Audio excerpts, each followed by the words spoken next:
हमारे साथ बिहार के डिप्टी सीएम तारकिशोर प्रसाद जी जुड़ रहे हैं।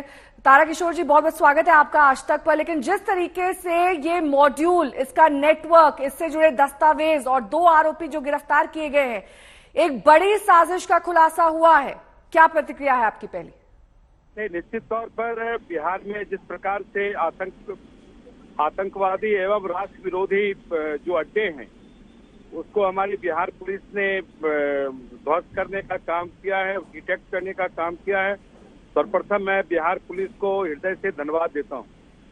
और इस तरह की साजिशें पूरे देश में चल रही है, लेकिन भारत के यशस्वी प्रधानमंत्री श्री नरेंद्र मोदी जी के नेतृत्व में और बिहार में यशस्वी मुख्यमंत्री श्री नीतीश कुमार जी के नेतृत्व में इस तरह की ताकतों को न देश बर्दाश्त करेगी, न दोनों सरकारें बर्दाश्त करेगी। और इस तरह के तत्वों को पूरी तरह कुचलने की आवश्यकता है। और बिहार की पुलिस ने काफी लंबे समय से इन सारी चीजों को देख रही थी और जब मौका आया तो उसको रेड करके उसे ध्वस्त करने का भी काम किया है। और देखिए, ये तो आजादी के बाद से इस तरह के तत्व उभर रहे थे जिसे कई नजरिए से लोग बढ़ावा दे रहे थे।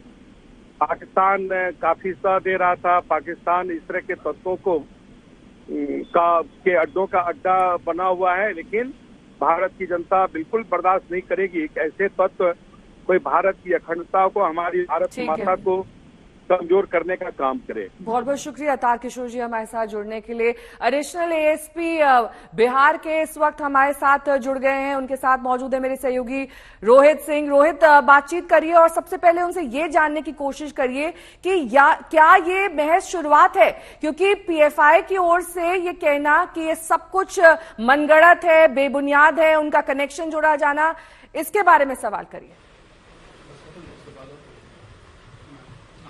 जी बिल्कुल नेहा, मेरे साथ वो अधिकारी मौजूद हैं, मनीष सिन्हा, जो कि एडिशनल एसपी हैं फुलवारी शरीफ के, जिन्होंने इस पूरे जो ये भंडाफोड़ हुआ है टेरर मॉड्यूल का, उसको ये लीड किया था इन लोगों ने। मनीष जी, सबसे पहले आपका स्वागत आज तक पर। बहुत बड़ा अपने टेरर मॉड्यूल को आप लोगों ने भंडाफोड़ किया है, पहले इसके बारे में बताइए। नहीं, बहुत बहुत धन्यवाद। हमें ऐसा इंट मिल रहा था कि कुछ ग्रुप्स द्वारा फुलवारी शरीफ में एक जगह लोगों को रेडिकलाइज किया जा रहा है, तो हम लोगों ने इस इंट को टेक्निकली और साइंटिफिकली वेरीफाई किया और हमारे जो लोकल सोर्सेज थे ग्राउंड पे, उससे हम लोगों ने कंपेयर कराया।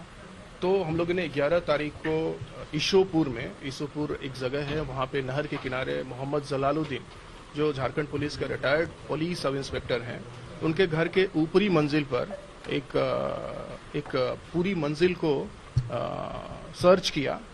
तो वहाँ अतहर परवेज और मिस्टर जलालुद्दीन मिले और जब उसको सर्च किया गया तो वहाँ पर बहुत ही ऑब्जेक्शनेबल डॉक्यूमेंट्स, पंपलेट्स, फ्लैग्स और बहुत सारे हमारे पास टेक्निकल एविडेंसेस मिले जो इस बात की ओर इशारा कर रहे थे कि लोगों को रेडिकलाइज किया जा रहा है और किसी खराब चीज के लिए पर लोगों को तैयार किया जा रहा है। क्या कह सकते हैं कि वो जो बिल्डिंग है, वो मकान जो है, वो एक तरीके से टेरर का ट्रेनिंग सेंटर बना हुआ था पिछले कुछ दिनों से, और कब से ये पूरा वो मामला चल रहा था? हम लोगों ने जो तहकीकात की है उसमें पिछले 2 महीनों से मोहम्मद जलालुद्दीन ने बताया है कि वो अतहर परवेज, जिनका हिस्ट्री बहुत ही दागदार रहा है, वो सिमी के एक्टिव मेंबर रहे हैं और सिमी के जितने भी बिहार कनेक्टेड लोग हैं उनके बेलर रहे हैं और पिछले 2 सालों से पीएफआई और एसडीपीआई के आड़ में कॉवर्ट ऑपरेशन कर रहे थे, लोगों को रेडिकलाइज कर रहे थे। हमें जो एविडेंसेस मिले हैं उसके हिसाब से दूसरे राज्यों से लोग आकर के यहाँ के लोगों को और दूसरे राज्यों के लोगों को ब्रेन वॉश कर रहे थे, उनको रेडिकलाइज कर रहे थे और मार्शल आर्ट्स के नाम पर उनको ट्रेनिंग दे रहे थे हथियार। ये आतंक का एक ट्रेनिंग सेंटर था, एक मिनी आतंक का ट्रेनिंग सेंटर कह सकते हैं? अभी हमारा इन्वेस्टिगेशन बहुत ही नैसेंट स्टेज में है, इसलिए इस तरह का फाइनल कमेंट्स करना मेरे लिए वाजिब नहीं होगा। हम लोग जितनी भी एजेंसीज हैं, हम लोग मिलकर के टीम वर्क के रूप में इस पूरे ग्रुप को बस्ट करने का। जानकारी सबसे पहले आप पटना पुलिस को कैसे मिली इस पूरे मामले के बारे में? नहीं, हमारे पास बहुत सारे इंट इन्फॉर्मेशन आते हैं, तो इस इंट इन्फॉर्मेशन को हम लोगों ने लोकल सोर्सेज से वेरीफाई कराया। एजेंसियों ने भी आप लोग को बताया 6 और 7 तारीख को कोई बैठक हुई थी महत्वपूर्ण वहां पे? हाँ, ये हम लोगों को पता चला कि 6 और 7 जुलाई को वहां पर एक बैठक हुई थी। बैठक क्या, मार्शल आर्ट के नाम पर ट्रेनिंग हुई थी, जिसमें तमिलनाडु और केरला के ट्रेनर्स आए थे, मुजफ्फरपुर से भी कुछ लोग आए थे, छपरा से भी और वैशाली से भी कुछ लोग आए हैं और उन लोगों ने फेक आईडी पर यहाँ पर अपना निवास बनाया और जहाँ रुके वो फेक आईडी पे रुके और मार्शल आर्ट की ट्रेनिंग देने के बाद वो लोग फिर स्प्लिट कर गए। तो हम लोगों ने जो 2 लोग पकड़े गए हैं, mister Athar and mister Jalaluddin, उन लोगों से पूरी तहकीकात की है। उनके टेलीफोन रिकॉर्ड्स हैं, वहां का सीसीटीवी है और अभी तक हम इस स्थिति में कहने में है कि वहां एक रेडिकलाइजेशन का एक वहां पे चल रहा था सेंटर पीएफआई और एसडीपीआई के कॉवर्ट में। जो एफआईआर में जो बात सामने आई है, प्रधानमंत्री मोदी का जो विजिट था वो निशाने पर था, उसको वहां पे कुछ करने के लिए साजिश रच रहे थे। अभी अनुसंधान बहुत ही प्रारंभिक स्थिति में है, इसलिए मैं ऐसा कमेंट अभी नहीं कर पा रहा हूं। एफआईआर में लेकिन इस बात का जिक्र है मनीष जी, जो इन्फॉर्मेशन होती है वो इन्फॉर्मेशन का जिक्र एफआईआर में किया जाता है, लेकिन आफ्टर इन्वेस्टिगेशन ही हम इस चीज को पुख्ता कर पाएंगे। अभी तक कितने लोगों की गिरफ्तारी हुई है, क्योंकि एनआईए ने भी पूरे मामले को जांच ले ली है अपने हाथों में? अभी तक 2 लोग कल तक जेल भेजे जा चुके थे। कुछ लोगों की कल रात में गिरफ्तारी हुई है, कुछ लोग डिटेन भी हुए हैं।